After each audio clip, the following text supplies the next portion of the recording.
초록어린이재단에 매달 100만 원을 후원하게 되었습니다. 이 모든 게 구독자, 시청자 여러분 덕분입니다. 구독과 좋아요 감사합니다.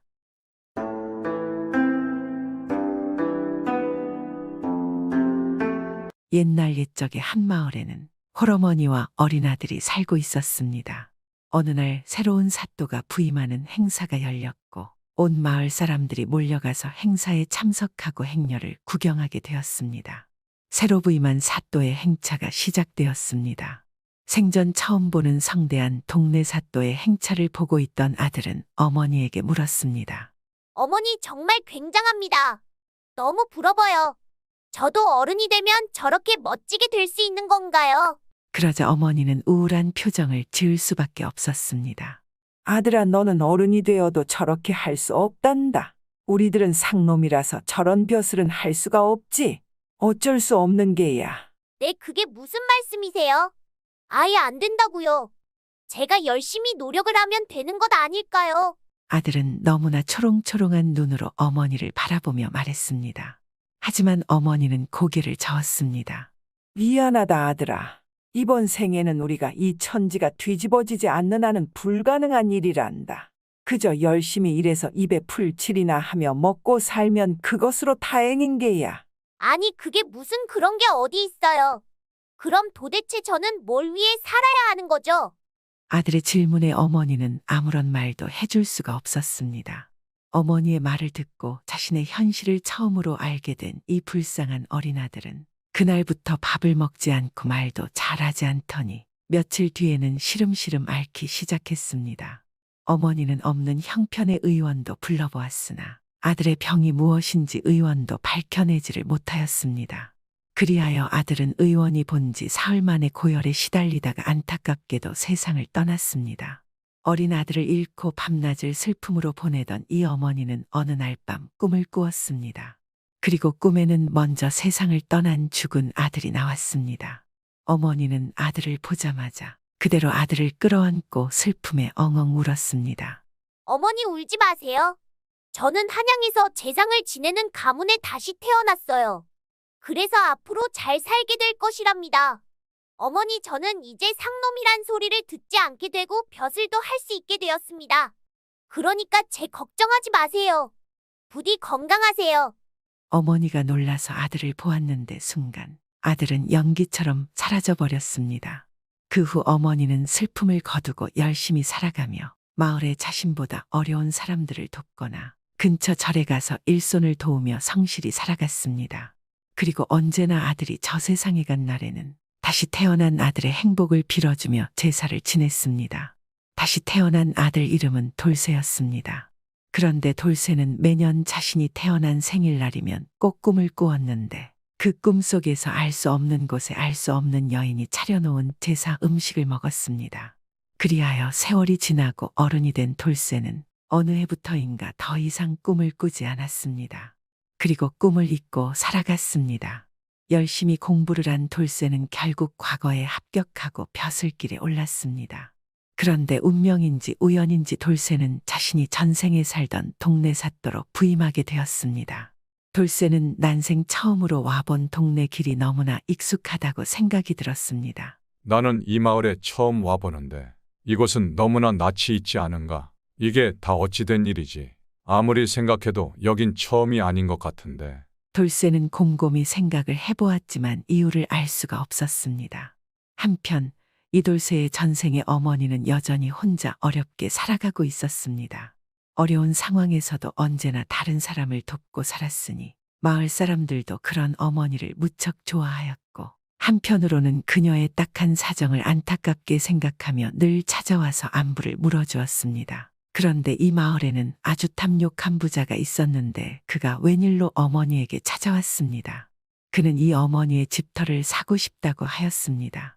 이 부자가 자신의 아버지의 묘를 이장할 곳을 알아보고 있었는데 이 어머니가 살고 있는 집터가 장차 나라의 재상이 나올 명당터였던 것입니다. 부자는 사실을 숨기고 어머니에게 접근하였습니다. 이봐, 내가 자네가 혼자 사는 게 안쓰러워 그러니 이혼 집을 팔고 좋은 집으로 가게. 내 집값을 톡톡히 쳐줄 테니까. 부자는 많은 돈을 주겠다고 어머니를 계속해서 설득하였습니다. 하지만 어머니는 고개를 저었습니다. 아이고, 그럴 수 없습니다. 이 집은 제 아들과 추억이 있는 곳입니다. 또한 죽은 제 아들이 이 집 마당에 묻혀 있습니다. 다 늙어서 많은 돈에 새 집이 뭐 필요하겠습니까? 어머니는 아무리 설득을 해도 집을 팔 생각을 하지 않았습니다. 그러자 부자는 몹시 화가 났습니다. 이거 안 되겠네. 좋게 좋게 값을 잘 쳐주고 집을 사려고 했더니만 안 팔아. 그럼 우리 조상님 묘에 차질이 생기는데 내가 이 꼴은 또 못 보지. 돈으로 안 되는 게 있으려고 나에게 제값을 주고 팔지 않은 것을 후회하게 해주지. 부자는 그래서 마을 동원의 이방을 찾아갔습니다. 부자는 이방에게 뇌물을 주었습니다. 이방원은 마을 입구에 있는 작은 집 빚지 않습니까? 집터를 제가 좀 가지고 싶은데 이게 제 뜻대로 잘 안 됩니다. 어찌해야겠습니까? 이방은 부자가 준 돈꾸러미를 살펴보며 탐욕에 가득한 눈빛을 하고는 부자에게 말했습니다. 걱정 말라고 내가 책임지고 자네가 가질 수 있게 조치를 해볼 테니까. 아이고, 정말이십니까? 만약 일만 잘 되면 제가 또 성의를 표시를 하겠습니다. 정말 감사드립니다. 그렇게 부자는 이방을 잘 구워 삶아서 이 어머니가 팔지 않은 집을 헐어버릴 수 있게 청을 넣었습니다. 이방은 뇌물을 들고 집으로 돌아가서는 거짓으로 동네 사또에게 올릴 서찰을 꾸몄습니다. 그 어머니가 살고 있는 집이 너무 오래되고 허름하여 도둑들이 자주 들어와서 속히 부숴야 한다는 것이었습니다. 부임한 사또 돌쇠는 마을의 사정을 아직 제대로 파악하지 못한 상황이었습니다. 그래서 밤이 새도록 이전 사또가 남기고 간 문서들을 검토하고 있었습니다. 그런 돌쇠에게 이방이 찾아왔습니다. 이방은 사또 부임식을 성대하게 하겠다고 말하는 것입니다. 그러자 사또가 고개를 저으며 아니네, 간소하게 하게나. 다 백성들의 세금이 아닌가. 그나저나 이 밤에 굳이 그 이야기를 하러 찾아온 겐가. 아니 그것이 말입니다. 이걸 제가 빠뜨리고 드리지 않아서 말이죠. 이방은 그러면서 돌쇠에게 자신이 만든 허위 문서를 하나 내밀었습니다. 돌쇠는 이방이 내민 보고서를 살펴보다가 물었습니다. 이 집이 마을에 도둑이 그리 심하게 든단 말인가. 예, 그렇습니다요. 그리고 이 집이 너무 낡고 초라해서 우리 마을이 무슨 다 망한 것 같이 보여서 마을의 모양새가 좋지 않아 보입니다. 속히 없애야 합니다. 이 집에는 누가 살고 있는가. 이곳에도 지금 사람이 살고 있을 터인데. 나이 많은 늙은 여인이 혼자 살고 있습니다. 그러니까 여인도 나이도 있고 혼자다 보니 도둑에게 무슨 꼴을 당할지 모르지 않겠습니까? 속히 안전한 거처로 가야 합니다. 설마 이방이 거짓으로 보고서를 써서 올렸을 거라고는 생각할 여유도 없었습니다. 그저 잘 되었을 것이라 생각을 하고 또 집주인 여인도 마을 중심지로 잘 옮긴다고 하니까 그대로 허가를 해주었습니다. 그리하여 이방이 사또 의명이 쓰인 문서를 부자에게 건네주었습니다. 옳거니 되었다. 이제 할망구를 쫓아내고 거기다가 내 아버지의 묘를 쓸 것이야. 그러면 우리 집안에서는 재상이 태어나겠지. 부자는 자신의 머슴들을 잔뜩 데리고 어머니가 홀로 지키고 있는 집에 들이닥쳤습니다. 그리고 데리고 간 머슴들에게 명령을 내렸습니다. 자, 모두 부숴버려. 오늘 안으로 싹 처리하라고. 머슴들은 다짜고짜 집을 허물기 시작했습니다. 그러자 몹시 놀란 어머니가 밖으로 달려나와서 소리를 질러댔습니다. 이놈들, 이게 무슨 짓이냐? 어찌 남의 집을 다 부순다는 말이냐? 관아에 고발을 할 것이야. 어머니의 말에 이 부자는 웃으며 품에서 이방이 전달해준 허가서를 꺼냈습니다. 아니, 어찌 이럴 수 있는가? 말도 안 돼. 관아에서 어찌 사람이 멀쩡히 살고 있는 집을 부수라고 한단 말인가. 안 된다. 나는 이 집 못 떠난다. 어머니는 기어코 집을 포기하지 않겠다고 악을 바락바락 쓰면서 버텼습니다. 어찌나 소리가 크고 소란스러운지 온 마을의 사람들이 놀라서 어머니의 집 근처로 몰려들었습니다. 머슴들은 집에서 나오지 않겠다는 어머니를 붙잡아 억지로 끌어내려 하였습니다. 그러자 마을 사람들이 부자의 머슴들을 막기 시작했습니다. 이봐, 이게 무슨 짓이야. 그래, 이러면 안 되지. 아니, 멀쩡히 사는 사람 집을 이렇게 갑자기 부순다는 게 말이 되는가. 이 어머니가 어려운 형편에도 마을 사람들에게 도움을 베풀며 살아왔기에 마을 사람들은 자신의 일처럼 발벗고 나서서 돕기 시작했습니다. 그리고 한참 동안 아수라장이 벌어졌으니 곧 소식을 듣고 포졸들이 달려왔습니다. 포졸들이 싸움을 뜯어 말리자 이 부자가 포졸들에게 이방에게 받은 관의 허가서를 내밀며 말했습니다. 아니, 내가 말이야. 관아에서 할 일을 대신 하려고 말이야. 집주인 할망구가 이 허가서를 그 명을 따르지 않겠다고 하는데 낸들 어떡하나?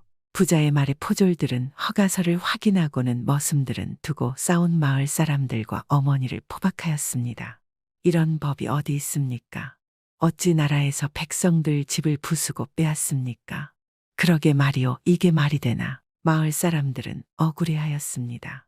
그러니 어머니가 포졸들에게 사정하는 것입니다. 아이고, 나 때문에 이게 뭡니까? 여봐요, 여기 이 사람들은 잘못 없습니다. 내가 잘못한 거예요. 나만 잡아가요. 어머니의 애원에도 포졸들은 마을 사람들과 어머니를 모두 끌고 관하로 갔습니다. 마을 사람들과 어머니가 끌려가고 나자 부자는 머슴들을 시켜서 집을 모두 부숴버렸습니다. 한편 관하로 수많은 사람이 끌려오자 사또돌쇠도 그리고 관아의 관속들도 모두 놀랐습니다.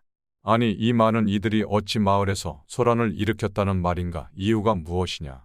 돌쇠가 관아에 끌려온 사람들을 보며 물었습니다. 그러자 이방이 사또에게 말했습니다. 그것이 마을 사람들끼리 다툼이 있었던 모양입니다. 제가 형방도로 잘 타일러서 보내라고 하겠습니다. 사또께서는 이를 보시지요. 이방의 말에 사또돌쇠는 고개를 끄덕였습니다. 그래, 적당히 잘 타일러서 돌려보내도록 하시오. 혹 무슨 큰일이 있는 것이라면 반드시 나에게 보고하도록 하고. 아이고, 예, 그러겠습니다요. 그래야지요. 이방의 말에 안심한 돌쇠는 다시 관청 안으로 들어가려 하는데 그때였습니다. 아유, 사또, 이게 무슨 일입니까? 어찌 관에서 강제로 백성들의 집을 빼앗고 부순단 말입니까? 맞습니다. 맞아요. 이게 무슨 일입니까? 갑자기 마을 사람 중 한 사람이 사또의 모습을 보고 소리치기 시작했고 다른 마을 사람들도 연이어 외쳐댔습니다. 그러자 이방이 큰 소리를 치는 것입니다. 너희들이 지금 누구 앞이라고 이러는 것이냐? 아까 보지 않았느냐?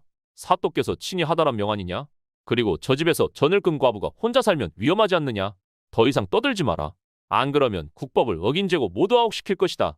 이방의 말에 사람들이 조용해지자 사또는 관청으로 들어갔습니다. 그러자 이방은 어머니만 옥에 가두고 마을 사람들은 모두 돌려보냈습니다. 옥에 갇힌 어머니는 아무것도 할 수 없었고 힘없이 그냥 모든 걸 포기했습니다. 그러자 포졸 하나가 어머니를 불쌍히 여겨 주먹밥을 하나 가져다 주는 것입니다. 이 마을에서 어머니의 은혜를 안 입은 사람은 없다시피 한 것입니다. 어머니는 주먹밥을 보며 좋아하며 아이고, 그러고 보니 내일이면 우리 아들 제삿날인데 우리 아들 제사상도 못 차려주고 이렇게 옥사에 갇혀 있으니 안 되겠구나.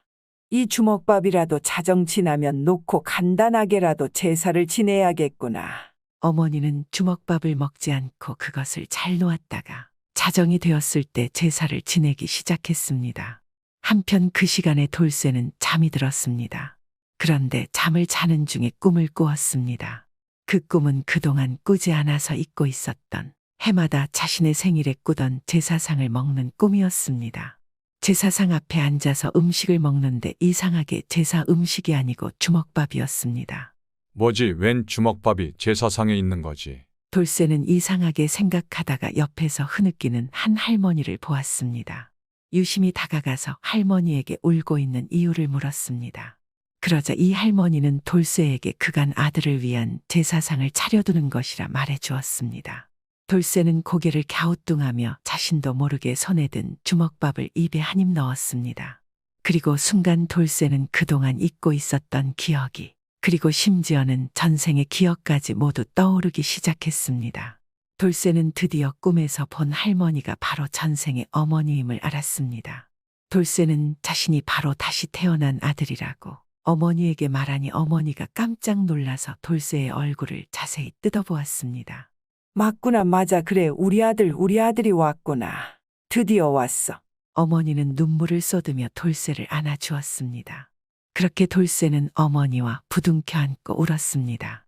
그리고 눈물을 멈추고 어머니의 얼굴을 눈을 씻고 다시 보았는데 얼굴은 바로 자신이 낮에 보았던 집을 나갈 수 없다고 관아에 끌려왔던 여인의 얼굴이었습니다. 순간 너무나 놀란 돌쇠는 그대로 잠에서 깨어났습니다. 어머니였구나. 어머니가 집에서 나를 기다리고 계셨던 거야.